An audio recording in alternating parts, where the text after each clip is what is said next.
Hello everybody, you're welcome back again to the Reggae Appreciation Society.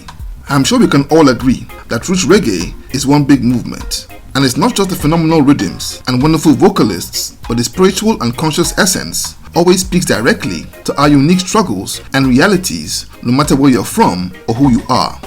Roots reggae in particular has some of the most fanatical fan bases across all genres of music.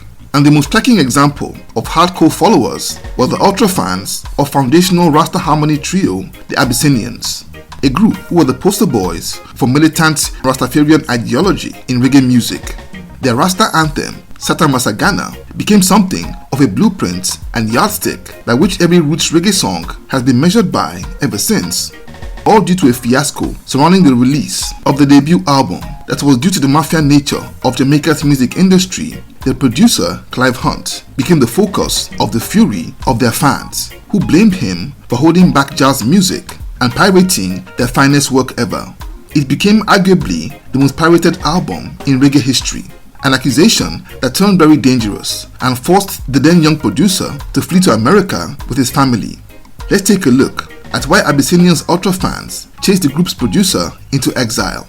Now this story begins in March 1969 when Bernard Collins, Donald Manning and Linford Manning, more popularly known as the Abyssinians, went to audition for producer Coxsone Dodd at his legendary studio, Studio One, and totally blew his mind. With their rendition of the song Satta Massagana, Dodd put them in the studio with his elite in-house backing band, the Soul Dimension, and the result was one of the most remarkable pieces of music ever produced in Jamaica.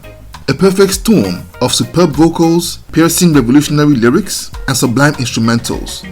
But the problem was, it was too radical and hardcore, and scared Dodd out of releasing it for fear of offending the authorities and the prospect of it being too fundamental and serious to be a commercial hit. So Dodd put it on the shelf for 2 whole years, until the guys found the money to buy the masters off him and released it on their own label, Clinch Records, in 1971.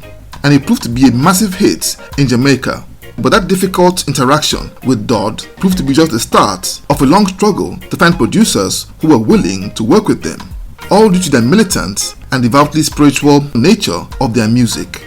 And the Abyssinians were forced to self-fund a few singles over the years while looking for a label to bear the costs of a full album. After releasing singles like Lego Beasts, Mabrak and Prophecy over the next 4 years, in 1975, they got a deal with a company called Soundtrack in Kingston that was really excited to work with them. And one of that outfit's in-house producers was genius instrumentalist Clive Hunt, who had worked with them in the past, and he was the one they chose to produce their debut project. The guys hit the studio immediately and began to put all the songs together when chaos would descend upon Jamaica. Terrible violence between supporters of the island's 2 main political parties, the PNP and the JLP, turned Kingston streets into a battlefield and forced many Jamaicans with the means to emigrate to other countries. And unfortunately, the owners and executive producers of Soundtrack Limited also fled the country before the Abyssinians album could be completed. Clive Hunt was left with the unfinished tapes of the album, and between him and the Abyssinians, he didn't have the money to round up the project. But Hunt, being a skilled producer, had no trouble finding work and moved over to Joe Gibbs' studio, where he would serve that studio's clientele and would get paid in cash and, more importantly, studio time to work on the Abyssinians' unfinished projects. And when he finished the work on that album, Clive had no idea on what to do with it. So he placed a call to one of the Soundtrack label's bosses that was living in Florida, and the man told him to go and press a few copies of the album and use those samples to find a label. In an interview a while back, Clive revealed that a now very popular and legendary name in Jamaica's music business told him about a pressing plant somewhere in Kingston where a few test copies could be made at an affordable price. And when he got there with his master tapes, he was told to come back in a few days' time. But to his surprise, the days would turn to weeks and he began to get suspicious. His fears were confirmed when word began to filter out to him that the album Satta Massagana had already been released in America, Canada and all over Europe, and was making serious waves since it hit the streets. After doing some digging of his own, he found out that the man who referred him to that pressing plant had colluded with the owner to export thousands upon thousands of copies abroad, which sold out in record time. And before he knew what was going on, different overseas distributors had even made their own copies of those pirated albums.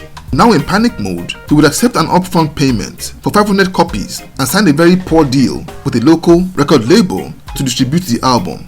The Abyssinians, who found out not long after, were furious at the whole affair, and of course, they blamed Hunt for everything. And though truly he made some mistakes, his hands were clean. If it had just been a group, it would have been bad enough, but the fans also found out about the whole affair. The Abyssinians project wasn't just music to them. Satta Massagana was a whole movement and the Rastafarian national anthem. In their eyes, jazz owned music. And when you consider how volatile and violent Kingston was in those times, you can imagine what comes next. Some of the most dangerous gunmen in the city were huge fans of the Abyssinians, as well as the various Rastafarian groups. And they all identified Clive Hunt as the man who had sabotaged the message of Jah. He became a target for harassment and intimidation, and eventually he began to receive threats to his life. But when he was told that one of the most dangerous gangsters in Kingston was looking for him, he just knew it was time to flee.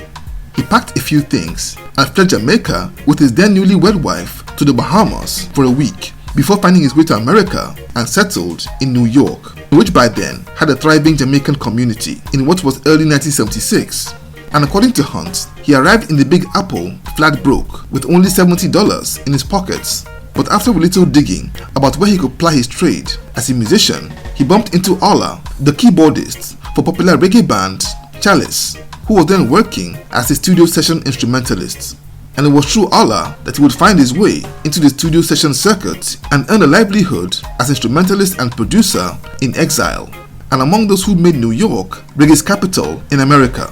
As for Satta Massagana, it really became the most pirated album in reggae history. It's estimated to have sold at least 3 million copies, but neither the Abyssinians or Clive Hunt have earned a dime in royalties till date, as far as I know.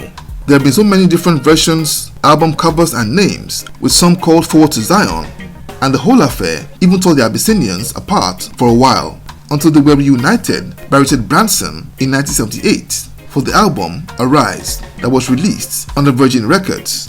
As for Clive Hunt, his exile ended after a few years, and he returned to Jamaica for an incredible run as a producer at Reggae Group Studios, where he crafted masterpieces for artists like J.C. Lodge, Dennis Brown, The Wailing Souls, Jimmy Cliff, and many more, before going on to a wonderful career. The album, Satta Massagana, would almost cost him his life. And it's so ironic that such a revered and iconic body of spiritual music became one of the biggest examples of the murky and dodgy nature of Jamaica's music industry in those times. But nevertheless, it will always be one of reggae's greatest albums ever created. So there you have it. Thank you for watching this video today. Please leave a like, subscribe, and until next time, Jah bless.